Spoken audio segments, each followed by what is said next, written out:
우리 하나님께서는 이 우주 만물을 창조하시고 나서 하나님의 형상을 입은 아담과 하와를 만드시고 보기에 좋았다 했습니다. 그렇지만 이들이 절대로 먹지 말라고 했던 선과 악을 알게 하는 그 열매를 따먹고 말았습니다. 그래서 이들은 저주를 받고 이제 에덴 동산에서 쫓겨났습니다. 하나님은 동산 동쪽이라 했어요. 동산 동쪽에 천사 그룹과 그리고 불칼을 두어서 생명나무를 지키게 했다 했습니다. 하나님의 형상을 입고 창조된 인간은 이렇게 에덴 동산의 동쪽으로 쫓겨났습니다. 그리고 아담의 큰아들 가인 역시 동생인 아벨을 죽입니다. 아벨을 죽인 가인도 저주를 받고 이제 여호와 앞을 떠나서 그가 거주하게 된 곳 에덴 동산 그 동쪽의 놋 땅이라고 했습니다. 여러분, 아브라함은 본토 친척 아비 집을 떠나서 내가 지시할 땅으로 가라는 그 주님의 명령에 따라서 그 동쪽에 있던 하란에서 서쪽인 가나안 땅으로 정착하게 됩니다. 이때 조카 롯과 갈등이 생기면서 이 롯이 선택한 땅도 요단 온 지역 동쪽이었고 그것이 바로 소돔과 고모라 땅이었습니다. 이스라엘 백성들이 출애굽 이후에 방황했던 광야의 땅도 바로 가나안의 동쪽이었습니다.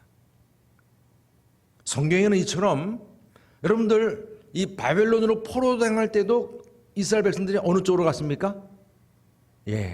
동쪽으로 갔습니다. 성경에서 이처럼 에덴 동쪽은 가나안의 동쪽은 하나님을 떠나서 타락하고 죄악된 도시의 모습으로 묘사가 됩니다. 그러나 오늘 우리는 이 말씀에서 동쪽, 그 동쪽에서 이스라엘 서쪽으로 그 약속과 회복의 땅으로 나아가는 복된 사람들을 만납니다. 바로 누굽니까? 동방의 박사들입니다. 별을 찾아서 동쪽에서 서쪽인 베들레헴으로 나왔습니다. 이 동방의 박사들이 따라온 별은 은하계에서 우리가 볼 수 있는 그런 별빛과는 전혀 다른 빛을 내었습니다. 박사들이 찾은 별은 인간 세계에서 이 메시아 예수님의 탄생을 알려주고 또 주님께 인도하는 마치 전령과 같은 문지기 그리고 보디가드와 같은 그런 별빛이었습니다. 무엇보다도 놀라운 사실은 이 박사들이 가나안 땅까지 오는데 마치 그 광야에서 구름 기둥과 불 기둥으로 이스라엘 백성을 인도했듯이 그렇게 인도해 왔습니다. 여러분, 동방 박사들이 누구입니까? 역사적으로 이 페르시아나 바벨론 시기에 이 마노이라는 그 단어가 있습니다. 이게 점성술가, 말하자면 이 점치는 사람을 얘기했죠. 마기라고, 매직이 여기서 나온 말이에요. 매직. 네. 그래서 이 마고이라고 하는 이러한 이 점치는 사람이지만 우린 이것을 마치 수준 낮게 생각하면 절대로 안 됩니다. 다니엘을 우리가 생각하면 됩니다. 다니엘 같이 천체를 바라보면서 시대의 징조를 읽고 또 꿈을 해몽하는 그 당시에 최고의 학자들이었습니다. 그래서 그 당시에 역사적으로 이러한 이 마고이들이 그 당시에 모든 사람들의 어른이었다 이렇게 취급을 하고 심지어는 왕이라는 말까지 그렇게 호칭을 받았습니다. 그런데 이들이 그토록 이스라엘에 떠있는 그 별빛, 평소에 그 별을 항상 연구했던 학자들이라 그런데 이스라엘 쪽에 아주 신기하게 떠있는 별을 보게 된 거예요. 여러분, 이 바벨론과 이 페르시아 시대에 이 다니엘과 같은 이 박사들의 영향이 컸기 때문에 이들은 이러한 별들에 대해서 특별히 관심하지 않을 수가 없었습니다. 왜냐하면 다니엘은 그들에게 심지어는 이 박사들 가운데는 다니엘의 자손도 있었다는 얘기가 있어요.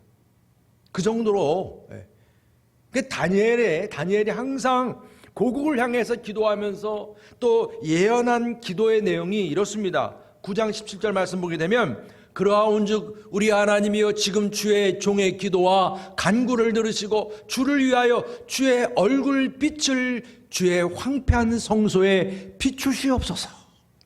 그 빛을 비춰달라는 거죠. 또한 9장 24절 말씀 보게 되면 내 백성과 내 거룩한 성을 위하여 이른 이래를 기한으로 정하였나니 허물이 그치며 죄가 끝나며 죄악이 용서되며 영원한 의가 드러나며 환상과 예언이 응하며 또 지극히 거룩한 이가 뭐를 받으리라? 기름 부음을 받으리라. 이게 메시아입니다. 그리스도입니다. 동방의 박사들이 별을 발견하고 사막과 산을 넘어서 물을 건너서 이 지역에 물이 얼마큼 있었는지는 모르겠습니다만은 우리가 그렇게 우리가 생각하게 됩니다. 그동안 성전을 향하는 우리의 시편의 말씀을 우리가 보았듯이 저 멀리서 말입니다. 그 여행을 강행할 만큼 그만한 이유가 있었다는 거예요. 누가 보아도 투자 가치로 생각하면 요즘 우리가 여러분 투자 많이 생각하잖아요. 1%도 안 되는 1%. 누가 이런 허무맹랑한 결단을 하겠습니까? 그럼에도 지금 자신들에게 비추는 별에 모든 확신을 걸었습니다. 이 유대 땅 베들레헴 메시아 탄생의 말씀에 대한 확신이 있었기에 이들이 다니엘의 그러한 후에요 그러한 가르침을 받은 제자들이라면 충분했습니다. 왜냐하면 이 유대 땅 베들레헴의 메시아 탄생에 대한 말씀이 이미 페르시아 그 바벨론에게도 있었던 유대인들을 통해서 알려졌기 때문에 그렇습니다. 여러분 미가서 5장 2절 말씀 보면 베들레헴 에브라다야 너는 유다 족속 중에 작을지라도 이스라엘을 다스릴 자가 내게서 내게로 나올 것이라 그의 근본은 상고에 영원에 있느니라 그랬어요. 창세기부터 계시록까지 영원히 벌써 이러한 예언의 말씀 베들레헴에 대한 말씀 여러분 시편 60편 3절 위에 이사야 선지자가 이렇게 선포합니다. 나라들은 내 빛으로 왕들은 비치는 내 광명으로 나아오리라. 내 눈을 들어 사방을 보라. 무리가 다 모여 내게로 오느니라. 내 아들들은 먼 곳에서 오겠고 내 딸들은 안기어 올 것이라. 그때에 내가 보고 기쁜 빛을 내며 내 마음이 놀라고 또 화창하리니 이는 바다의 부가 내게로 돌아오며 나라들의 재물이 내게로 옴이라. 우리 6절 다 같이 읽겠습니다. 허다한 낙타 미디안과 에바의 어린 낙타가 내 가운데 가득할 것이며 스바의 사람들은 다 금과 유향을 가지고 와서 여호와의 찬송을 전파할 것이며. 여러분 오늘 우리가 마태복음 읽은 말씀을 생각나게 하는 본문입니다. 낙타를 타고 동방박사들이 지금 별은 항상 평생 봤던 별들인데 저 별은 다른 거예요. 저 별은 너무나 가깝게 다가왔고 그냥 따라만 오라고 그렇게 손짓하는 그런 별빛으로 보여지는 겁니다. 여러분 이 동방박사들은 어떤 별을 찾아 나섰습니까? 바로 영혼들 하나님의 아들 예수님께로 이끄는 별을 찾아 나선 줄 믿으시기 바랍니다. 예수님께로 이끄는 별입니다. 여러분 아무리 지금 세상의 교회와 하나님을 반대하고 손가락질하고 멸시해도 여러분 이 세상 속에서 돌이나 풀이나 구름이나 별들에서 우리는 하나님의 말씀을 듣습니다.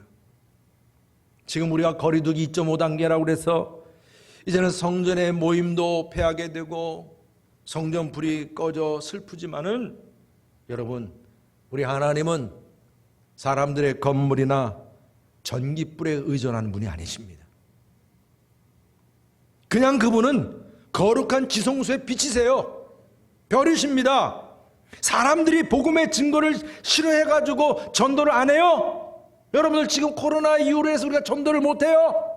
여러분, 산골짜기에 시냇물이 말씀이 됩니다.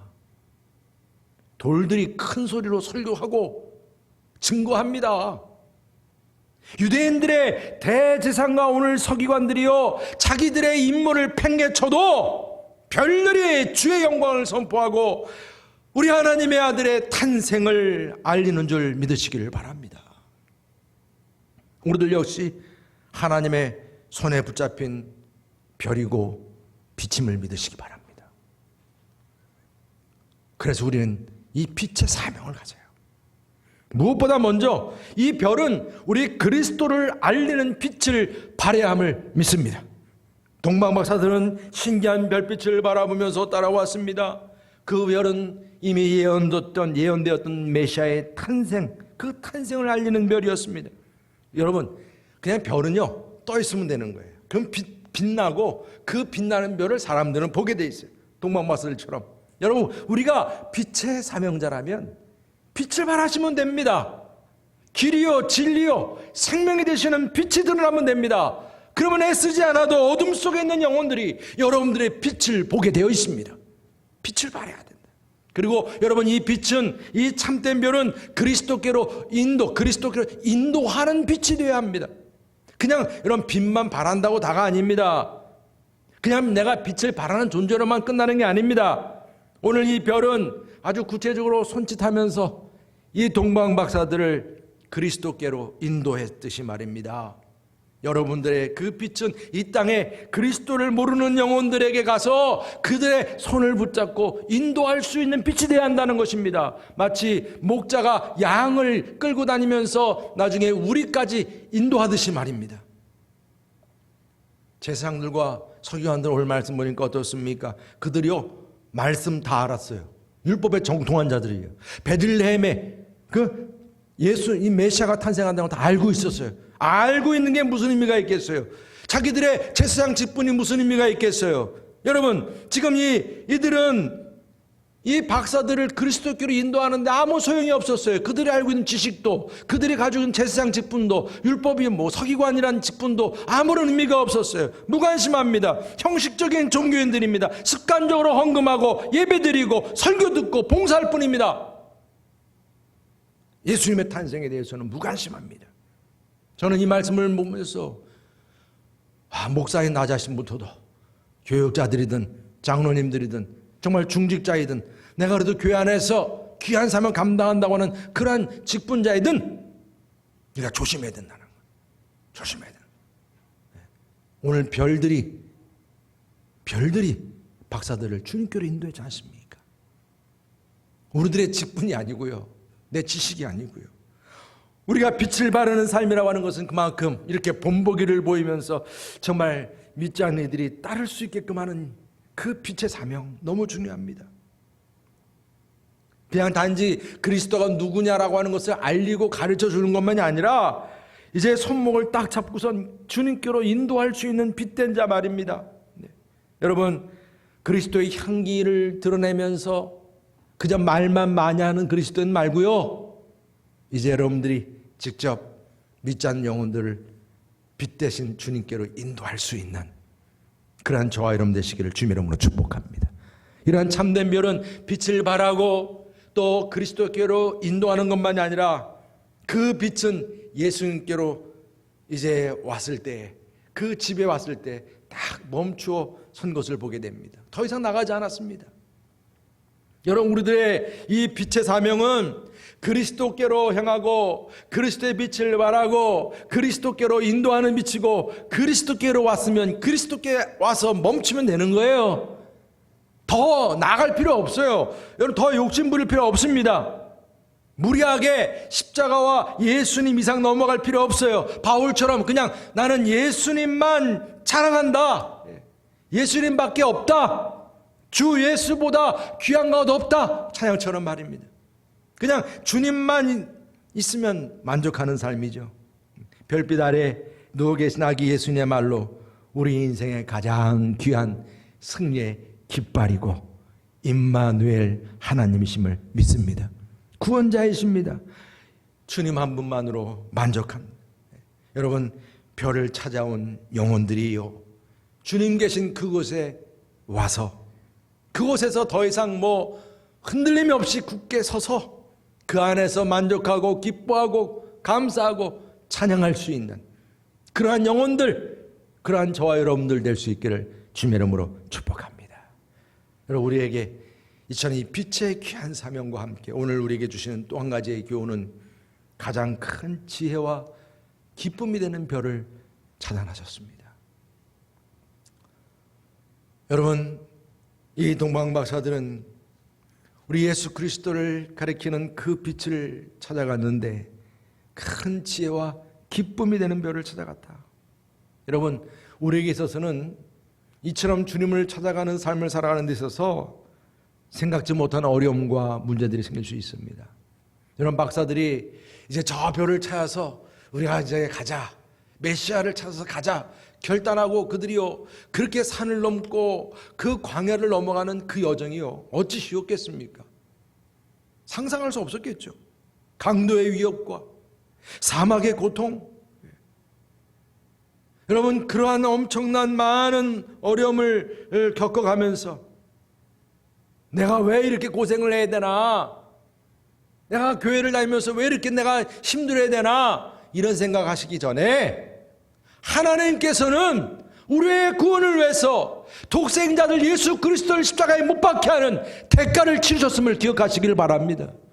우리 하나님은 그만한 대가를 치르시고 그만한 고통을 감수하셨는데요, 우리 역시 그리스도를 찾기 위해서, 주님께로 나아가기 위해서 내가 어떤 비용이 들지, 어떤 손해가 생길지, 여러분, 내가 구석구석 땅 구석구석까지 내가 찾아간다 할지라도 오늘 이 박사들이 어떤 대가를 지불해서라도 그 왕을 찾아갔듯이 말입니다. 그런 마음, 그러한 열정이 있기를 축복합니다. 그래서 이 박사들은 이 별의 인도함을 받으면서 가다가 별의 인도함을 받지 않은 이 어리석은 이 지혜를 말입니다, 버렸어요. 처음에는요, 여러분 오늘 말씀을 가만히 보면요, 별을 따라오다가 순간적으로 이들이 별을 따르는 부분이 벗어난 게 나와요. 뭐냐? 그냥 너무나 당연히 상식적으로 생각했던 거예요. 왕이 태어난다. 네. 분명히 메시아 왕이 태어난다 그랬으면 어디서 태어날 거라고 생각했겠어요? 당연히 상식적으로 왕궁이죠. 그러니까 지금 이 박사들은 당연히 지금 별의 인도보다 중요한 것은 자기가 생각하고 있는 상식과 그 지식에 따라서 왕이 태어나니까 왕궁에 있겠죠. 왕궁. 그러니까 어디로 가요? 예루살렘으로 가요. 예루살렘의 왕궁으로 갑니다. 헤로데의 왕궁으로 갑니다. 그러면서 거기서 유대인의 왕이 어디 있느냐 찾는 거예요. 그러나 박사들은 전혀 상상하지 못한 상황을 맞이합니다. 세상에 난리가 났습니다. 사악한 통치자 헤롯은 이제 불안해지기 시작했고, 이때 바로 서기관과 율법학자들, 그 제사장들이 말합니다. 5절 이후의 말씀처럼 이르되 유대 베들레헴이오니 이는 선자로 이렇게 기록된 바 또 유대 땅 베들레헴아 너는 유대 고을 중에서 가장 작지 아니하도다. 내게서 한 다스린 자가 나와서 내 백성 이스라엘의 목자가 되리라 하였음이니라. 여러분, 우리가 지금 조금 전에 읽었던 말씀이죠. 이 말씀을 지금 이 제사장과 서기관들이 지금 얘기하고 있습니다. 여러분, 헤롯은 아니 유대인의 왕이 난다고 여기에 대해서 지금 엄청난 불안함과 함께 음모를 꾸미게 됩니다. 겉으로는 아주 나이스하게 말입니다. 친절하게 왕들의 박사들에게 얘기합니다. 꼭 그 장소를 알면 우리에게 알려달라고 말입니다. 장소를 알려달라고. 양의 탈을 쓴 일이에요.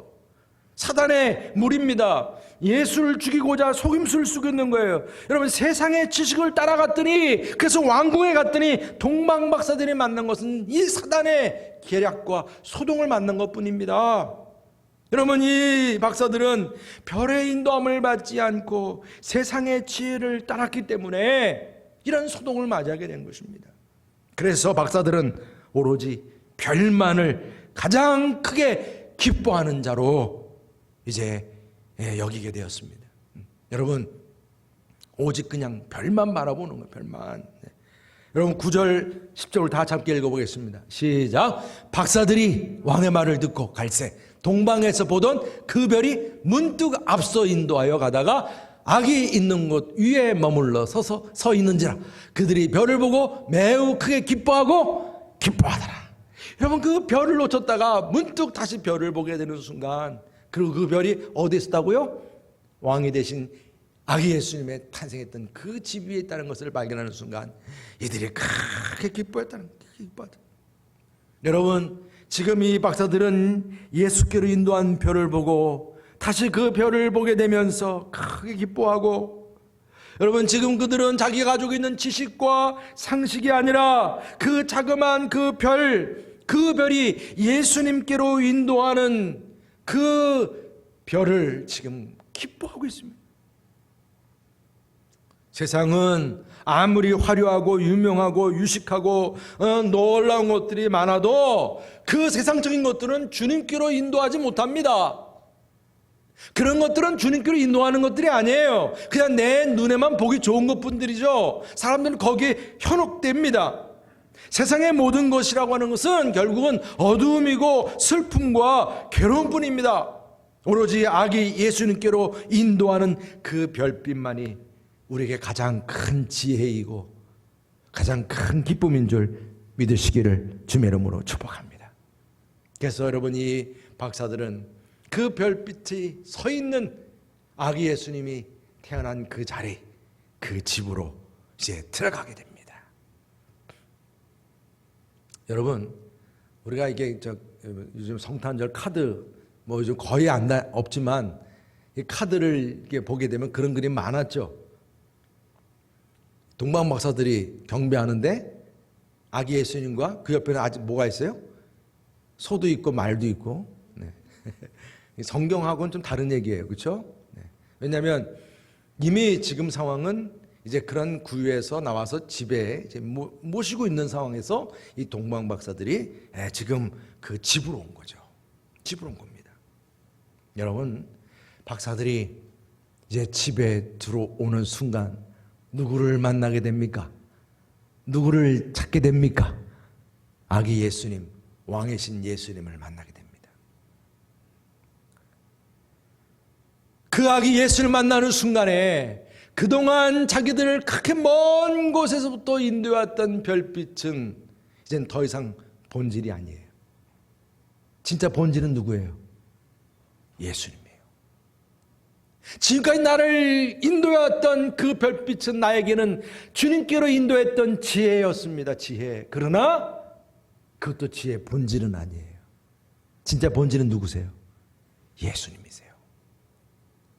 이 동방 박사들이 예수님이 계신 그 집 안으로 들어오는 순간에 이제 별은 단지 예수님을 인도한 별일 뿐입니다. 진짜 만나야 할 분은 지혜의 주인 되시는 예수님이십니다. 집으로 들어가 아기를 보는 순간 더 이상 이젠 이 박사들에게는 별이 의미가 없어요. 별을 볼 수가 없어요. 왜? 예수님이 빛 자신이시니까. 빛이신 주님이요, 왕으로 나신 이십니다. 말씀이 육신이 되신 하나님이십니다. 내 인생의 주인이시고 그분야말로 내 인생의 참 지혜자이시고 기쁨의 근원이 되시는 분이십니다. 내 삶을 통해 내가 찾았던 나의 주, 나의 하나님. 여러분 별의 사명은 여기까지예요. 별의 사명은. 중요한 것은 이 박사들이 예수님을 만났다는 게 중요한 거예요. 박사들도 별이 아닌 예수님 안에서 참 지혜를 발견하고 참 기쁨을 발견하고 참된 구원을 찾게 됐습니다. 여러분 지금 이 자리에서 설교하는 유재구 목사도 여러분들을 빛의 근원이요 기쁨의 근원 되시는 구세주께로 인도할 뿐이고 이젠 사라질 뿐이에요. 오늘 우리 박사들은 빛 대신 그 별을 쫓았으나 이제는 진정한 지혜의 근원 되시는 예수님을 만나게 됐습니다. 그리고 마지막으로 이 박사들은 빛 대신 왕 예수님을 예배하고자 별을 찾아 나섰습니다. 여러분, 이 박사가 별을 찾게 된 데는 결국 이 왕 되신 분을 만나고 예배하기 위한 거예요. 우리가 별을 찾고 아기 예수님 계신 곳을 발견했다고 우리가 기뻐하는 것으로 끝나면 안 되는 거예요. 우리가 예수님을 알고 내가 잘 알고 있다고 하는 그 지식만 자랑한다고 그게 아니에요. 모든 건 내려놓고 예수님이 바로 나의 왕이시고 주인이시고 찬양받으실 하나님이심을 고백하고 예배드릴 수 있어야 합니다. 그동안 고생했던 내 대가, 내가 이만큼, 내가 여기까지 오기까지 내가 이렇게 이것도 하고 저것도 하고 내가 이런 공로도 있었고 이런 사명도 내가 감당했는데 이런 모든 자랑거리들 다 내려놓으시는 거예요. 오로지 지금 누워 계신 예수님만이 왕중왕이세요. 그분이 나의 주님이세요. 유일한 기쁨이세요. 내가 의지할 분입니다. 그분만이 나의 구원자, 하나님의 아들, 하나님이시고 참 기쁨이시고 경배할 대상이십니다. 여러분, 이 별을 통해서 아기 예수님을 찾은 동방박사들, 그들은 무엇을 했습니까? 그래서 오늘 11절 말씀 우리 다 같이 함께 읽겠습니다. 11절 시작. 집에 들어가 아기와 그의 어머니 마리아가 함께 있는 것을 보고 엎드려 아기께 경배하고 보배압을 열어 황금과 유향과 모략을 예물로 드리니라. 할렐루야. 참된 예배는 자신의 죄악을 돌이키면서 엎드려 자복하는 예배가 되어야 합니다. 또한 황금과 유향과 모략이라, 여러분 진짜 그 당시에 가장 귀한 것입니다. 황금은 왕권을 의미하는 거 아닙니까?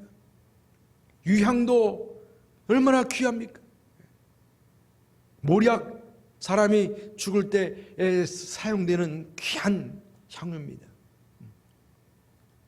여러분, 이처럼 이러한 귀한 예물이 지금 우리 주님께 드려지면서 이 예배가 예물이 함께 하는 예배가 됨을 보게 됩니다. 여러분, 오늘날 우리의 예배가 능력이 없고 감격과 기쁨이 부족한 것은 물론 여러 가지 많은 상황들이 있겠지만 가장 중요한 것은 이처럼 오늘 동방 박사들의 예배처럼 예배를 위한 그런 많은 수고도 있겠지만은 또한 진정성 있는 그런 헌신과 이런 귀한 예물이 함께 했다는 거예요. 이런 부분이 없기에 우리의 예배의 생명력과 능력이 무너지게 된 것입니다. 우리의 헌금이 정성껏 준비되는 가운데서 우리의 은혜가 넘치게 됨을 믿으시길 바랍니다. 예물을 아깝게 생각하면요, 세상적으로도 인색할 수밖에 없어요. 하나님은 심은 대로 거두게 하시는 분이에요. 아기 예수를 진정으로 만난 기쁨에 따라서 여러분, 주님 앞에 귀한 예물을 드림이 내 삶의 기쁨이 될 수 있기를 주의 이름으로 축복합니다. 우리가 항상 우리가 성탄절 맞이하면서도 우리가 성탄주일, 다음 주일이 우리가 성탄주일 아니겠습니까? 항상 우리가 주님 앞에 또 드려지는 예물도 이처럼 준비되고 드려질 수 있기를 축복합니다. 여러분, 진정한 예배, 우리 진정한 예배는 이렇게 헌신과 예물만이 아니라 오늘 말씀 보니까 순종이 또한 따라야 함을 깨닫습니다. 우리 12절 다 같이 함께 읽어보겠습니다. 12절 말씀 시작. 그들은 꿈에 헤로데게로 돌아가지 말라 지시하심을 받아 다른 길로 고국에 돌아가니라. 아멘. 여러분, 이 경배자의 기본은 이렇게 헌신과 주님 앞에 드려지는 예물 중요하지만 순종이 또한 중요합니다. 주님 앞에 참된 찬양과 경배를 드리는 사람은 주님께 거룩한 산 제사로 드리면서 순종해야 한다는 거예요. 왕이신 주님을 만났을 때 세상 왕의 명령보다 주님의 명령이 앞서는 것입니다. 그래서 박사들은 하나님의 지시대로, 지금 헤로드 왕이 지시했잖아요. 갔다 온 다음에 꼭 자기한테 오라고. 그러나 지금 이 박사들은 하나님의 지시대로 헤로드 왕에 가지 아니하고 다른 곳으로 갔습니다. 참된 예배자는요, 사람의 소리보다 하나님의 소리를 더 크게 듣는 줄 믿으시기 바랍니다. 어떤 상황 속에서도 주님의 음성에 귀를 기울입니다. 아무리 포악한 헤로드 왕의 명령일지라도, 그 명령에 두려울지라도 하나님의 음성 듣기를 더 중요하게 여김을 믿으시기를 바랍니다. 여러분, 우리의 삶 속에서 진정한 순종은 무엇이겠습니까? 여러분들 역시 빛의 사명자라 했어요. 사명자. 헤롯과 예루살렘 사람들은 어떻게 예수님의 탄생을 알게 됐나요? 동방박사들이 왕 되신 이가 어디 있느냐, 그 한마디로 말입니다. 이 왕 되신 메시아 예수님의 탄생을 알게 됐습니다. 동방박사들 역시 그 별빛을 통해서 이 메시아의 탄생을 알게 되었습니다. 이런 별빛은 동방박사들을 아기 예수님께로 인도했습니다. 세상이 메시아 그리스도의 탄생을 알게 했습니다. 찬양과 경배를 하게 했습니다. 여러분, 오늘 우리가 강림절 셋째 주일을 맞이하면서 빛 대신 주님을 맞이하면서 여러분들 역시 빛의 사명자로서 헌신과 예물과 함께 순종을 결단할 수 있기를 축복합니다. 많은 불신의 영혼들이 여러분들의 빛된 삶을 바라보면서 또 여러분들이 그들을 인도하는 가운데서 우리 주님께로 인도함 받기를 원합니다. 지금 여러분들은 많은 사람들을 옳은 대로 돌아오게 하는 작은 별이 되어서 영원토록 빛날 수 있기를 주님의 이름으로 축복합니다. 오늘 여러분, 이 다니엘서 12장 3절 말씀 우리 다 같이 함께 읽겠습니다. 시작. 지혜 있는 자는 궁창의 빛과 같이 빛날 것이요, 많은 사람을 옳은 대로 돌아오게 한 자는 별과 같이 영원토록 빛나리라. 아멘. 이사야서 60장 1절 말씀 다 같이 읽습니다. 시작. 일어나라, 빛을 발하라. 이는 내 빛이 이르렀고 여호와의 영광이 내 위에 임하였음이니라. 할렐루야. 여러분, 제가 마지막 결론으로 질문을 드리겠습니다. 여러분들은 이 어둠의 시대에 빛의 사명을 감당하고자 어떤 순종을 하시렵니까? 동방박사들처럼 모든 걸 내려놓고 과감하게 말입니다. 별을 찾아서, 왕을 찾아서 떠나는 여러분들의 순종, 그건 어떤 모습입니까? 제가 여러분들에게 구체적인 부분들은 말씀을 드리지 않더라도 과연 여러분 주변에 과연 지금 이 시대 속에서, 이 상황 속에서 정말 여러분들의 순종을 필요로 한 사람이 누구입니까? 여러분들의 예배가 그 순종과 실천을 통해서 이루어지기를 축복합니다.